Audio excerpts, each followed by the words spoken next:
Welcome to the Living the Dream podcast with Curveball. If you believe, you can achieve.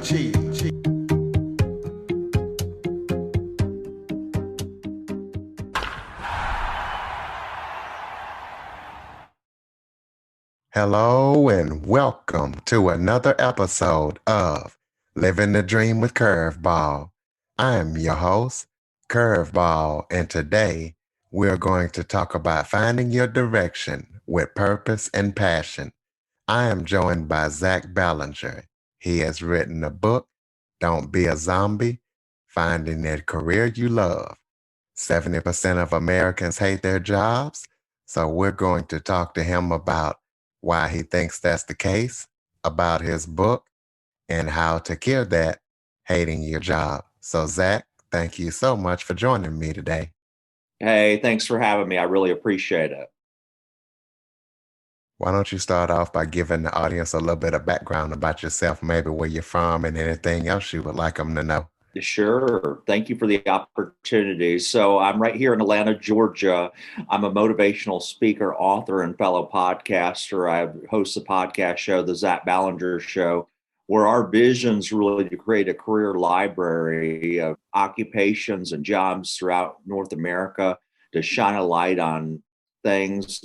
As I've gone over the United States speaking to different colleges and high schools, people don't realize what kind of careers are out there a lot of the times.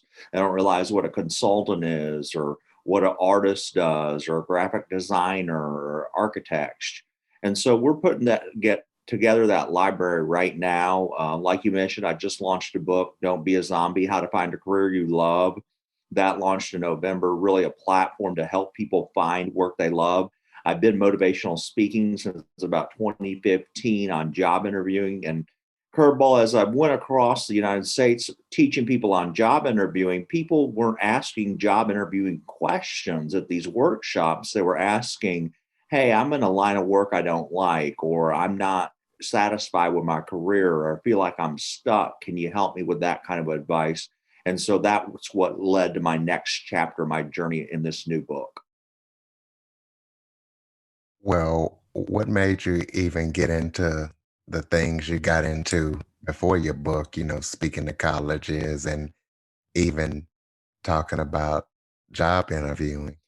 Yeah, for me, it started with failure. When I got out of college, I really didn't know anything about job interviewing, and they don't teach us a lot of times that career development angle. And sometimes we don't do it as a student. I'll, freely admit I didn't visit any career service center or do anything like that. I just went out there and started job interviewing, and it took me about 250 interviews with over 50 companies. I failed at that many before I actually got my job outside of college.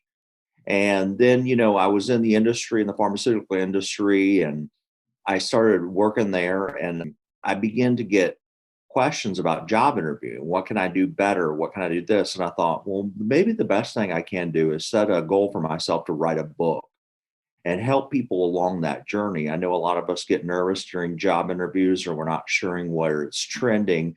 And so the book kind of started off my speaking career. And speaking's always been my passion. I enjoy platform skills. I enjoyed giving presentations at corporate America, but I never knew that was anything to be good at. I always just thought everybody kind of can give a presentation.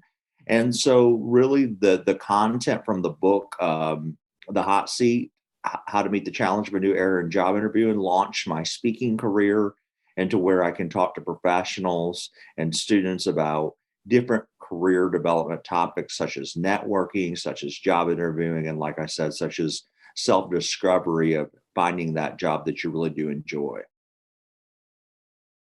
Well, let's talk about some job interviewing tips that you've learned over the years and also talk about how important networking is when you're job interviewing and even doing your career.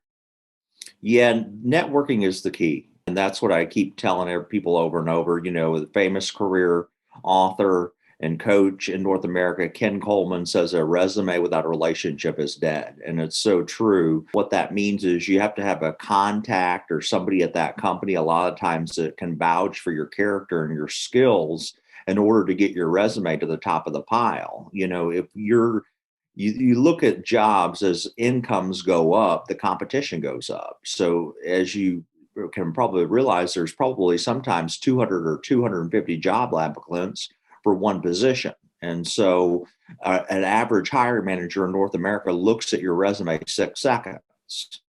So how do you get your resume to the top? Well, a lot of that's about networking and having that key contact in a company. So let's say you wanted to be a software programmer at IBM. Well, the best place to start would be somebody in the industry, somebody at that company, and all this can be done via LinkedIn. When I grew up, we didn't have these type things. You had to do it in person or face to face, or show up at corporations, or stand outside the doors and network with people that way, or go to events. But now everything's done virtual. COVID's had a little bit of help as far as the virtual community. So people are used to networking online now. So it's actually a great opportunity to really grow your network in your social media platforms, especially if you're a professional. And LinkedIn is the great tool to do that.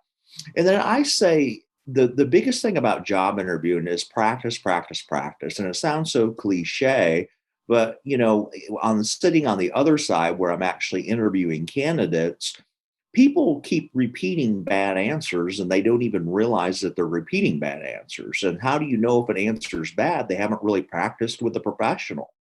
And so if you mock interview with somebody that or, if you're a college student at a career service center, or maybe you're a professional that needs to hire a career coach, and they can guide you through these interview processes. And just think, if you're ready and you're practiced and prepared with somebody or a professional or a coach, think about what's going to happen in that job interview. The last tip I would give is, the great thing about job interviews, you should know what they're going to ask you.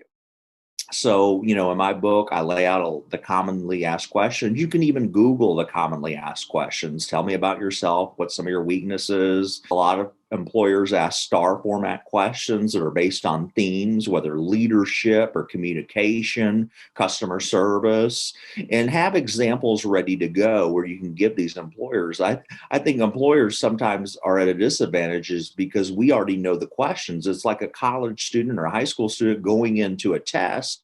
We already have the questions that they're going to ask us. So let's be prepared in those answers that we're able to give to the hiring manager. Some job interviews are tougher than others. So, what industries and jobs or careers do you think have the toughest interview questions? Government interviews are pretty tough. You have to do it with a panel. Yeah, different industries are different. I think, where you have to do a math problem or anything like that, because I'm not good at math, like an engineering, a lot of times those particular job interviews, you'll actually have to share your screen and work through a problem. So I think that can be challenging to people that do it. Or other times, some certain industries, they make you do a presentation beforehand, or if you're going into maybe a sales profession that's tough to get into, they might have you do a practice sales call. Hey, sell me this pen. I think a lot of the job interviews, if you look at it, the toughest interviews are going to be some of the interviews on the high paying scales, where you're competing against many, many candidates. So right now, the hot job on the market is a software developer. You can go down the street and you can go to most companies and you can get a software development job. But if you go to, for an example, a career that's kind of scarce, or, there's less people in it, say you want to be a detective for the state, there's rigorous interviewing. They're going to be interviewing on your aptitude test, on your skill test. So there's a lot of different fields that are tougher. I think that's a great question. A lot of your doctor interviews, a lot of college students are coming out and they're competing to get into med school. And so those interviews are often big panels, 6 or 7 faculty members that are asking you questions. Those can get kind of nerve wracking. And if they only accept a certain amount of medical students per college, obviously you're going to have to really do well, and that's going to be a tougher interview. So I think, to answer your question, the higher the income and the less the less jobs out there in that particular field, it's going to be definitely a harder push. So even for a CEO level, you think about this, the C-level suite executives. Well, there's not many big companies that have a CEO. I mean, there's one. And so, if you're going around and you're interviewing at different companies to be a chief executive officer, obviously those are going to be very rigorous interviews as well. What's the main reason do you believe that people who are going on job interviews fail, or why they might not get the job once they get the interview? Such a great question. I think sometimes, let's step back from what you just asked, is sometimes it's not the candidate's fault. And a lot of times it's not. For example, they may already have an internal candidate that, hey, is right up, they've done the right thing for 10 years.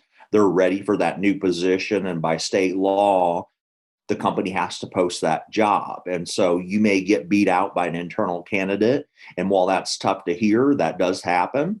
Or it may come down to you have two really great candidates. You may be the really good one too. And just something little set you apart. It might be a fit on a team, honestly. Like maybe you don't have the skills, maybe presentation skills or something that's simple. So don't blame yourself at first. And I think another thing is, if it is people's fault, it's because they're not prepared enough. And so I've seen that happen too, where I wish I could have given feedback at times. And sometimes corporate America doesn't let you do that because of the HR laws and everything. But there's certain habits and things that people do. And I think a lot of it comes down to being prepared. And if you're able to practice and verbalize these things, a lot of it comes out different. I always tell people, this sounds cheesy, but with your interview questions, you can even verbalize it in front of a mirror.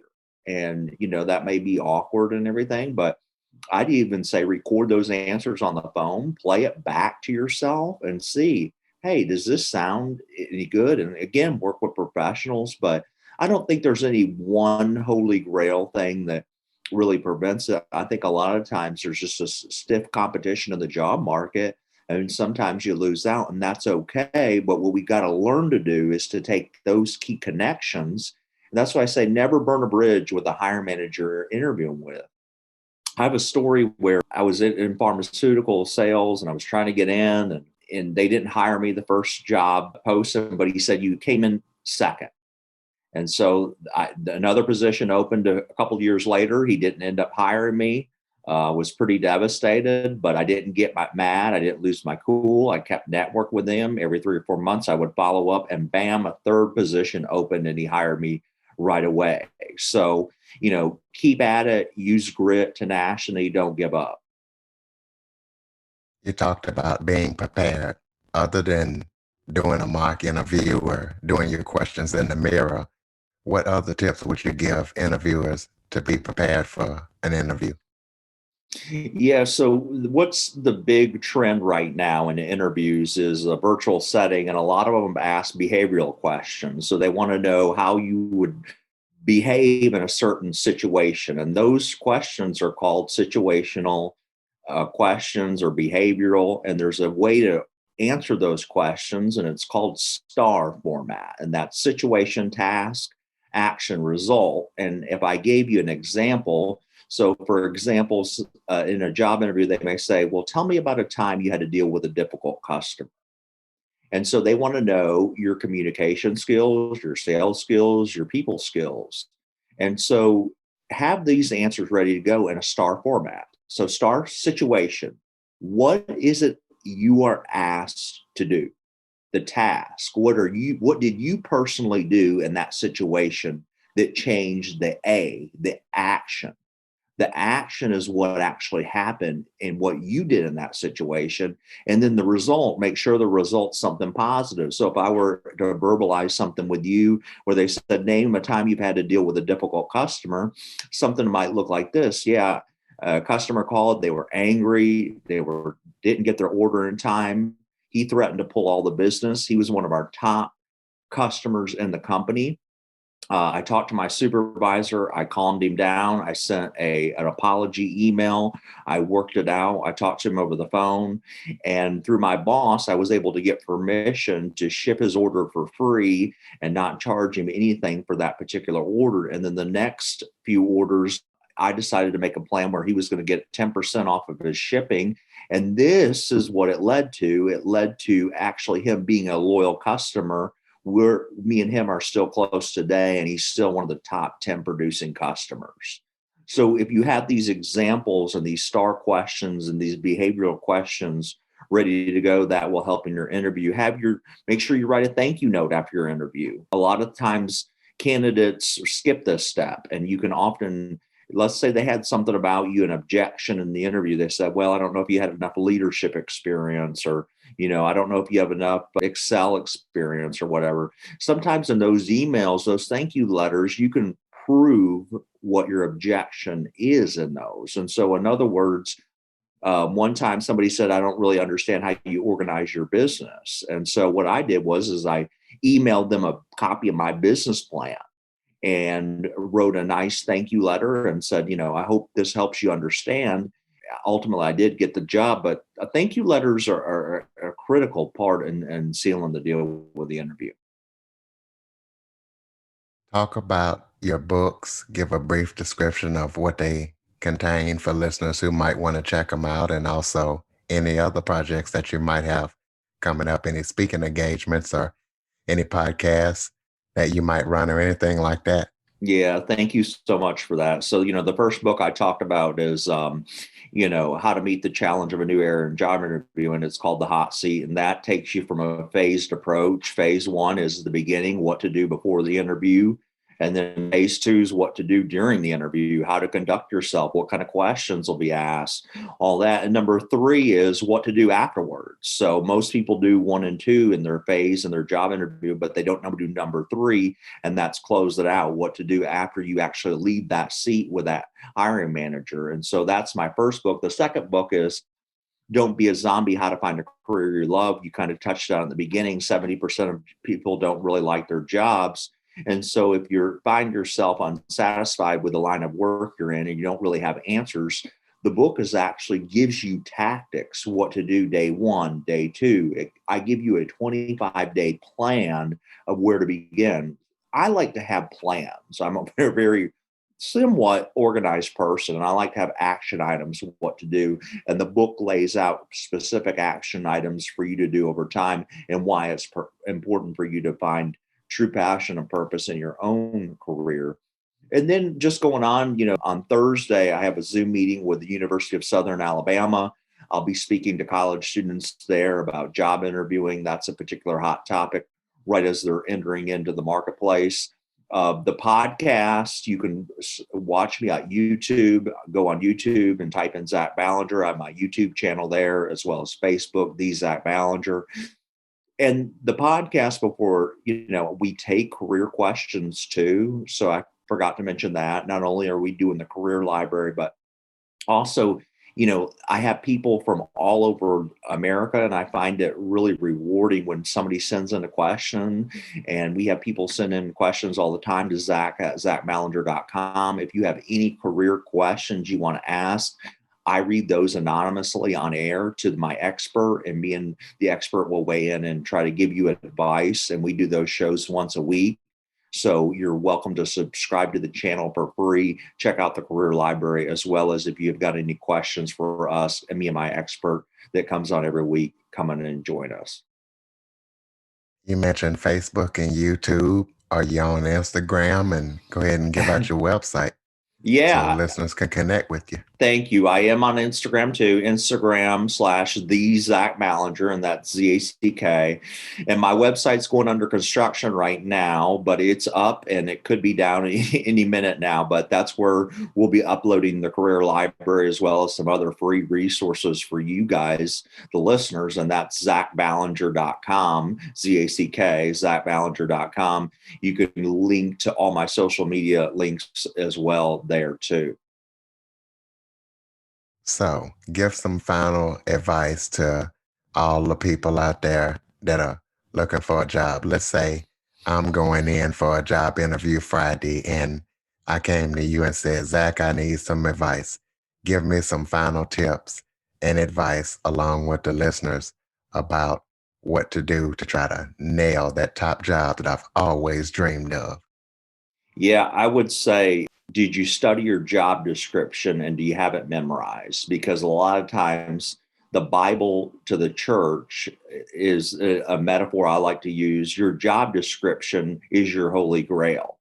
It has all the answers on it if you think about it. And if you study that job description, you know exactly what they want in a person applying for that job. They give you the words oftentimes: must have strong written communication skills, must have strong analytical skills, must have this type of experience.